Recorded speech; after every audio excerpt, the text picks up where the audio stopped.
Alhamdulillahirabbil alamin wa bihi nasta'inu ala umurid dunya waddin.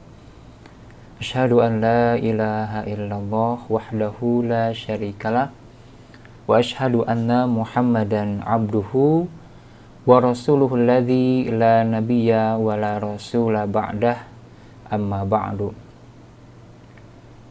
Tidak terasa martaminia kita saat ini sudah ada di bulan Syawal. Setelah kita selama 30 hari melaksanakan ibadah saum Ramadan, kita menahan lapar, menahan dahaga, menahan hal-hal yang bisa membuat saum kita batal. Kita menahan hawa nafsu, kita menahan perbicaraan yang kotor, dan hal-hal yang lain.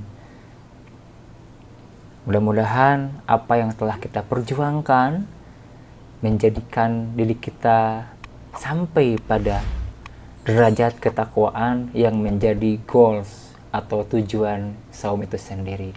La'allakum tattaqun.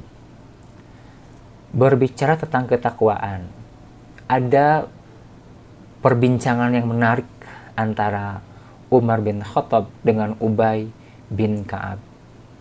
Umar kemudian bertanya kepada Ubay. Bertanya dalam arti bukan untuk menemukan jawaban gitu ya, tapi untuk mendapatkan insights, karena saya percaya yakin bahwa Umar pun tahu tentang hal itu gitu. Ma huwa taqwa, kata Umar. Ubay, apa itu takwa? Qala Ubay balik bertanya, ya Amirul Mukminin, amma slakta tariqan fihi syauk. Apakah baginda pernah berjalan di sebuah jalan yang penuh dengan duri? Qala, Umar menjawab, bala, tentu pernah. Qala, Ubay bertanya lagi, famadza fa'alta? Apa yang baginda lakukan saat itu? Qala, Umar kemudian menjawab, usyammiru an saqi wa anzuru ila mawdi'a qadamaya uqaddimu qadaman wa akhiru ukhran. Aku menyingsingkan celanaku dan aku melihat tempat-tempat yang akan aku injak. Kemudian aku melangkah selangkah karena aku khawatir akan tertusuk duri. Qala, Ubay kemudian menjawab berkata, fadzalika huwa taqwa, itulah takwa. Nah, dari perbincangan ini kita bisa melihat ada substansi ketakwaan. Ya, ada inti takwa yang harus kita ambil. Apa itu? Sebagaimana yang Umar sampaikan, menyingsingkan celana, melihat tempat-tempat yang akan diinjak, kemudian melangkah selangkah karena takut duri. Martaminia, ini adalah satu substansi bahwa yang namanya takwa itu adalah kehati-hatian. Apik, tidak seredeg kalau Sunda bilang. Apik, hati-hati. Dan bagaimana nasib orang yang berhati-hati? Orang yang berhati-hati cenderung akan selamat di perjalanan. Perhatikan pengendara motor atau mobil yang kebut-kebutan, yang melanggar rambu lalu lintas, yang melanggar hak pengguna jalan yang lainnya. Perhatikan, ya, hampir kebanyakan itu mereka mendapatkan musibah di jalan. Apakah kecelakaan atau ditilang polisi, begitu kan? Nah, orang yang berhati-hati cenderung akan selamat, ya, akan mendapatkan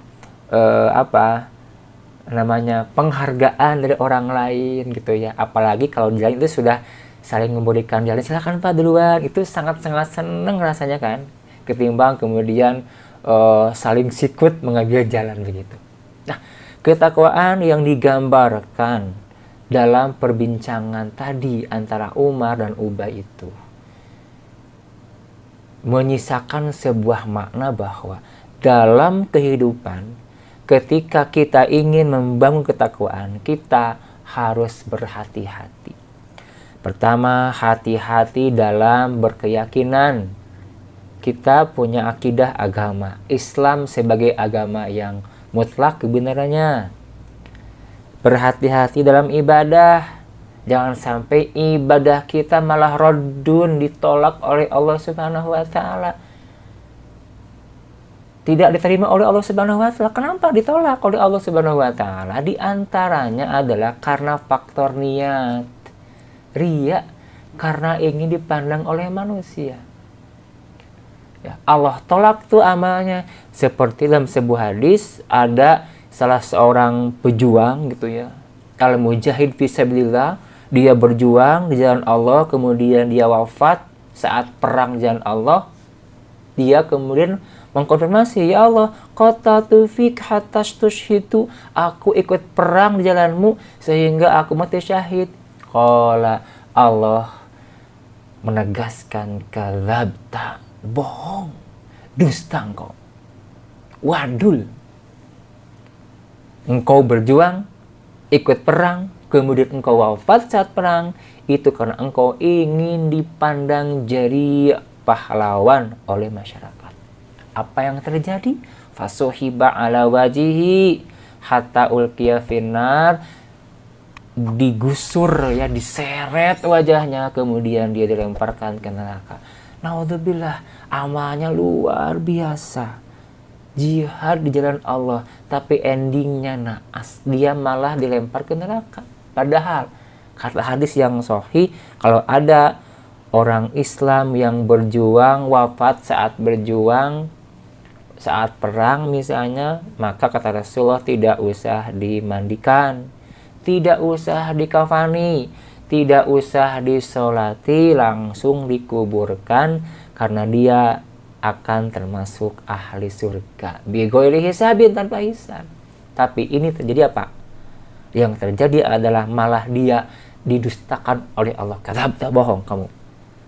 Engkau dulu ikut berjihad itu karena engkau ingin dipandang pahlawan oleh masyarakat. Kemudian diseret wajahnya, hatta ulqiya finnar, dilemparkan ke api neraka. Naudzubillah. Itu kalau kita tidak berhati-hati dalam ibadah, termasuk hati-hati motifnya, niatnya, maka yang terjadi endingnya bukan happy ending, malah sad ya, sad endingnya sangat sedih, menaskan begitu pertamanya.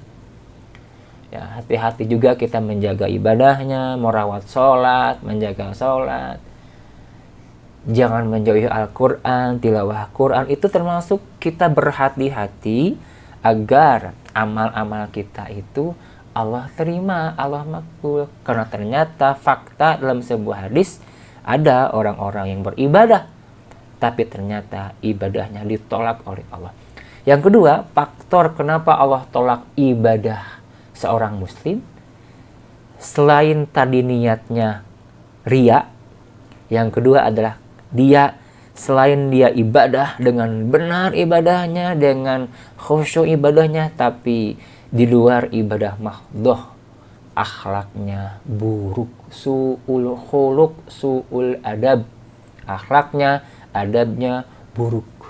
Ternyata akhlak menjadi penentu ya, decision maker ya, apakah dia nanti di akhirat akan ke surga atau ke neraka. Atadruna ma muflis, kata Rasulullah. Para sahabat, tahukah kamu siapa orang yang bangkrut? Qalu, sahabat menjawab, al-muflisu man la dirhama lahu. Rasul, yang bangkrut adalah yang tidak punya dirham, yang tidak punya profit dalam usahanya. Kata Rasulullah, al-muflisu min ummati man jaa bis salati waz zakati was siyami. Yang bangkrut dari kalangan umatku adalah mereka yang datang pada Allah di yaumil akhir nanti banyak membawa pahala. Pahala apa? Pahala sholat, pahala zakat, pahala saum, dan pahala ibadah yang lainnya. Wa qad syatama hadza wa qadhafa hadza wa daraba hadza wa akala mala hadza wa safaqa dama hadza. Dia pernah menghina, pernah menuduh, pernah memukul orang lain, pernah memakan harta orang tanpa hak, mencuri, pernah mengocorkan darah orang lain, dan segala hal yang sifatnya muamalah yang buruk. Apa yang terjadi, kata Rasulullah? Karena banyak orang yang terdolim kemudian datang mengadu pada Allah, meminta keadilan, maka satu-satunya cara untuk mendapatkan keadilannya itu adalah dia harus melunasi kedolimannya dengan kebaikannya. Maka pahala orang tersebut kemudian dipakai untuk melunasi kesalahannya. Bayar. Terus bayar. Ada yang mengadu, mengeluh, minta keadilan, bayar dengan pahalanya, begitu terus. Kata Rasulullah, fa'inu faniyat, ketika sudah habis pahalanya untuk dipakai membayar kedolimannya, akhlak buruknya itu, apa yang terjadi? Sementara yang menagih keadilan masih ada, masih banyak, kata Rasulullah. Dibalik sekarang, dosa orang-orang yang dulu dia dolimi, kemudian dioperkan, overbooking kepada orang tersebut, yang pada akhirnya dia malah banyak pahala dari ibadahnya, malah menjadi penduduk neraka. Na'udzubillah, tsumma na'udzubillah. Maka ketakwaan mewujudkan kehati-hatian, apik dalam kehidupan, dalam akidah, dalam ibadah, dalam akhlakul karimah. Ya, kita pun berakhlak dengan masyarakat, bergaul dengan pergaulan yang sebaik-baiknya. Itulah ketakwaan, dan itulah yang menjadi tujuan, goals utama dari ibadah saum. Ya ayyuhalladzina amanu kutiba alaikumusyamu kama kutiba alal ladzina min qablikum la'allakum tattaqun, agar kalian bertakwa. Pertanyaannya demikian yang dapat saya sampaikan. Mohon maaf bila ada kesalahan, kealpaan, dan kami mengucapkan selamat Idul Fitri 1444 Hijriah. Taqabbalallahu minna wa minkum. Semoga Allah menerima amal ibadah kita semuanya. Rabbana atina fid dunya hasanah wa fil akhirati hasanah wa qina adzabannar. Assalamualaikum warahmatullahi wabarakatuh.